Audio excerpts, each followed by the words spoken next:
Neste 10º e último vídeo da série de comentários MP número 927, que trata das medidas alternativas trabalhistas para fazer frente à pandemia do coronavírus, eu, Marcelo Palma, professor de Direito do Trabalho e de Processo de Trabalho, Instagram @marcelopalma03, passo a tecer comentários sobre uma situação peculiar, que se houver descumprimento das determinações das autoridades públicas sanitárias, federais, estaduais, distritais e municipais no âmbito da relação de emprego, qual é a postura, tanto de empregado como de empregador, e onde podemos capitular essa postura para adoção de providências? É certo que desde a edição da Lei 13.979 de 2020, e principalmente a partir da edição do Decreto Legislativo 6 de 2020, que decretou a calamidade pública no país, situação de calamidade pública federal, vem surgindo nos entes políticos federais, estaduais, distritais, municipais, vários atos normativos restringindo ou mesmo proibindo a circulação de pessoas, restringindo ou proibindo o exercício de determinadas atividades econômicas.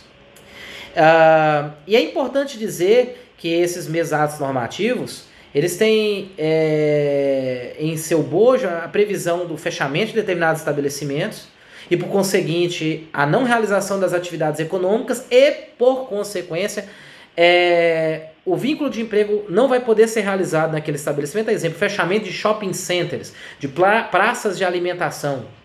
É um grande exemplo. Bares e restaurantes, não é mesmo? E também o exercício de atividades essenciais, né? A questão é, se o empregador, por exemplo, ele descumpre essa determinação federal, estadual, distrital ou municipal e abre o seu comércio de alimentos, né? Seu restaurante, ele abre o seu restaurante. E o empregador, e convoca o empregado a ir trabalhar, convocação a ir trabalhar, atender clientes de forma normal. Qual é a postura do empregado? Qual seria a postura do empregado? Diante de tal fato, numa evidente situação de descumprimento das determinações sanitárias, e para não se expor ao risco de contaminação, entendo perfeitamente que o empregado ele pode, no exercício do seu direito de resistência e uso resistência, já bem trabalhado na doutrina trabalhista e na jurisprudência trabalhista, recusando-se a comparecer e a se expor a perigo manifesto de mal considerável, ele se recusa a ir. E, inclusive, se o empregador reiteradamente ele obriga este empregado a comparecer, ele pode. Isso é uma justa causa patronal apta a resilir o contrato de trabalho. Em verdade, seria, por bem, melhor dizer, resolver, porque há um descumprimento. Você resolve o contrato porque há um descumprimento contratual. Há um inadimplemento contratual pela prática da falta do artigo 483, a linha C da CLT, que é expor o empregado a perigo manifesto de mal considerável.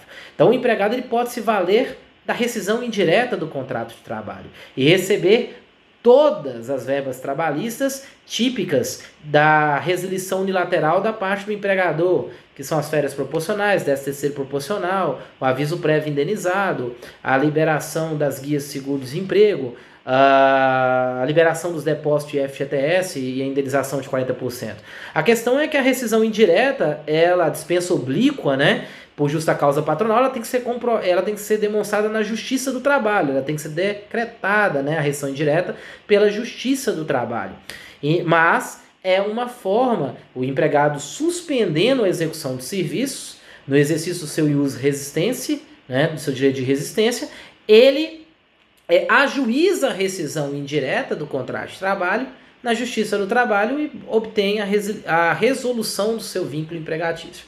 Agora, da parte do empregador, o empregador que está autorizado, seja de forma plena ou de forma restrita, de forma plena, exemplo, comércio de alimentos como supermercados, sacolões, abastecimentos atacadistas, hospitais, ou de forma restrita, né, lanchonetes para atender por delivery, por exemplo, sem o cliente ingressar no interior de forma maciça, mas atende o delivery, serviço de entrega, né?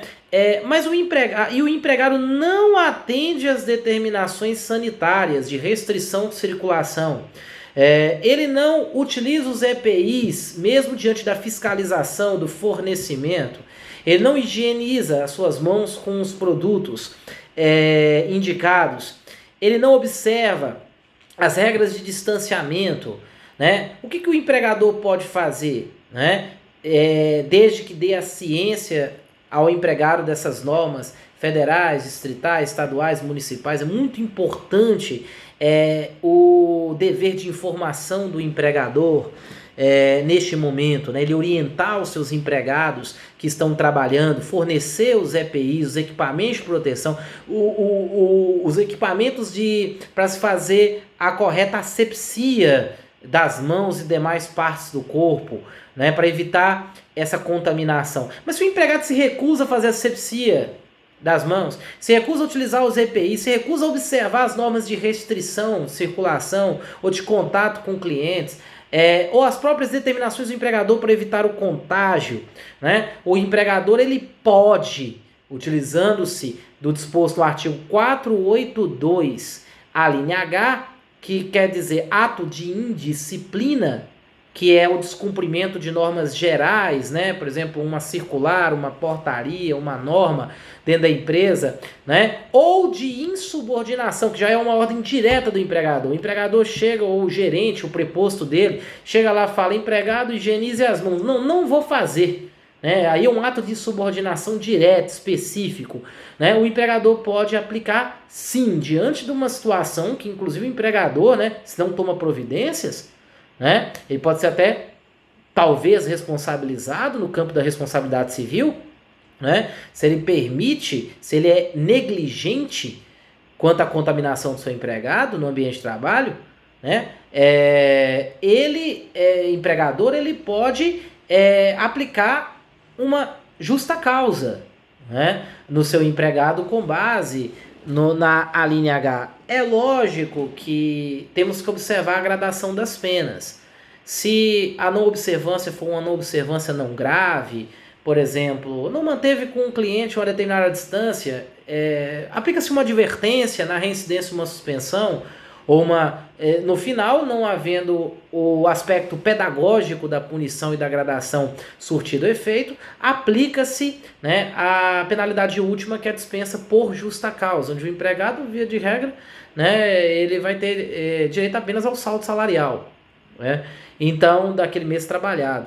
Então a questão é simples, tanto empregado como empregador, eles têm mecanismos para fazer frente ao não cumprimento por parte da outra face da relação empregatícia das normas de restrição ou mesmo vedação de circulação de pessoas, de utilização, higienização, ou seja, em resumo, das normas sanitárias editadas pelas autoridades federais, estaduais, distritais e municipais. Então, foi muito importante dizer isso. É importante ainda dizer para que as pessoas devem permanecer em casa nesse período de pandemia, evitar essa circulação maciça de pessoas, observar as determinações das autoridades, e digo que essas orientações podem ser divulgadas, são orientações, esses 10 vídeos gravei de forma, né, graciosa, para que as pessoas se conscientizem, seja um elemento esclarecedor no âmbito das relações de emprego, para se evitar confusões, para se evitar, para se esclarecer melhor a situação de forma humilde. Estou fazendo aqui, reconhecendo as minhas limitações enquanto professor, né? Então agradeço a disposição e até breve.